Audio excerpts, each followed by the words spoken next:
Brian is with us. Brian is in Charleston, South Carolina. Hey, Brian, welcome to the EntreLeadership podcast. Hey, Dave, how are you? Better than I deserve. What's up? So I've got a question for you. I'm 28. I'm a welding engineer at the family business, and we do pulp paper mill production work, and it's parts that go in the mill. But I'm really interested on finding more work for the business because we're not at the size of our competitors. Our competitors are way beyond us, but also keeping it small. And there's 14 of us, and we'd had about $4 million in revenue last year. Good. Okay. And so what is it you actually do? Tell me again. And paper mills, the paper mill process, there's parts that go in tubs and everything that all the paper is pushed through and processed through, and over time it wears. And we when they wear, we get them out and rebuild them back to regular specs and everything that they're at when they're made, and then ship them back. So you're doing manufacturing, renovation, and repair? Basically, yes, sir. Okay. And what percent, and the people that do exactly what you do, you have competitors? Well, yeah, they're competitors, but they're way over us. They do everything involved in the paper mills, like from very first processes to the finish, and we don't do that. All we do is one product in the whole process. Yeah. Why don't they use you for that product? Most of them do, but the other ones, we don't offer it. I mean, they do. Our other competitors, I mean, they're doing billions in work a year. I mean, they're doing all kinds of stuff, and they can basically build a paper mill from the ground up, and we can't. Right. So they're not really a competitor. You're more like a subcontractor to them. Yes, sir. But they don't see you as a competitor. Yeah, that's exactly right. But at the same time, they're doing the work that we could be doing if they weren't in there. Mm-hmm. But they're in there doing everything else in the mill. So it's something I've thought about, just ways of being able to get that work from them. Yeah. Because they've got so much other work to worry about. But I haven't figured out how to do it yet. And I've only been back at the family business about 4 months now. I've worked here prior, but I went on the road and got my engineering and everything, and then came back because family's getting old. But and I feel I'm not stuck, because I mean, we do good, but it's just I want more than what we have. Yeah, good for you. Well, you're trying to figure out a way to keep growing, because anything's not growing's dying, right? So, exactly. That's exactly very right. Smart. There's no panic here. There's nothing on fire, but you may get squeezed completely out if you don't solve this, right?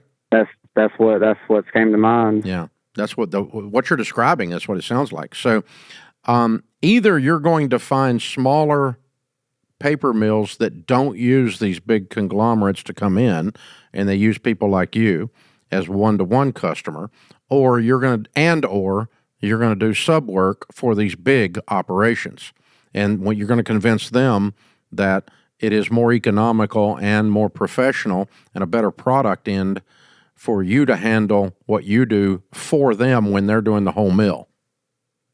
Yes, sir. Sub out, in other words. You become a sub to them.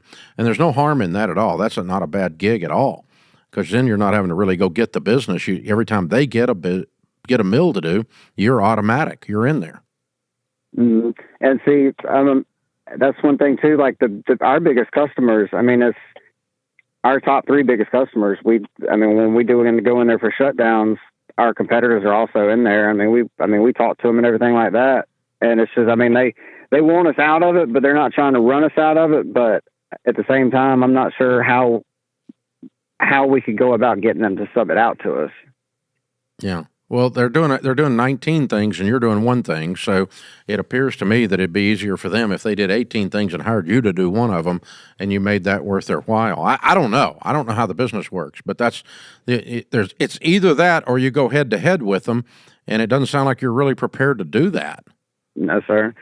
Or you find people that aren't their potential customers because they're too small, and you do their work. Okay. You know, and I don't know the spectrum of size of paper mills, and my guess is that the smaller ones are probably drying up, no pun intended. that you're probably moving on. You're probably, a lot of them are a lot of the work's rolling into the big boys. The business is consolidating, I assume. I don't know. And I guess the third piece of it is, what's the international product line look like, and how often are you going overseas to do this work? Because I'm well aware that a lot of paper stuff is moving overseas. So, what's the international aspect of what you're offering, and what can you do to get there?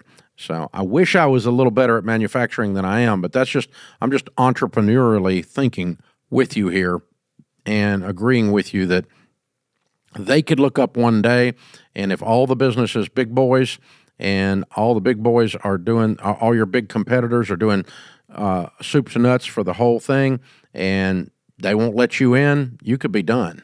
That might happen gradually, and it might happen all at once if they decide to get vicious. So I'm thinking I want to play nice with them, become their sub, become something that they count on, and that they're glad I'm around, and they want to keep me healthy, and pick up some smaller ones, and that's probably where your upside is, from what I'm understanding of what you do. I could be way off, but from what I understood of our conversation, that's where I would end up. And so, good thinking. The good news is you're actually looking at it and not just standing around letting it happen to you. And so that entrepreneurial zeal you have is going to take you a long way. Way to go, dude.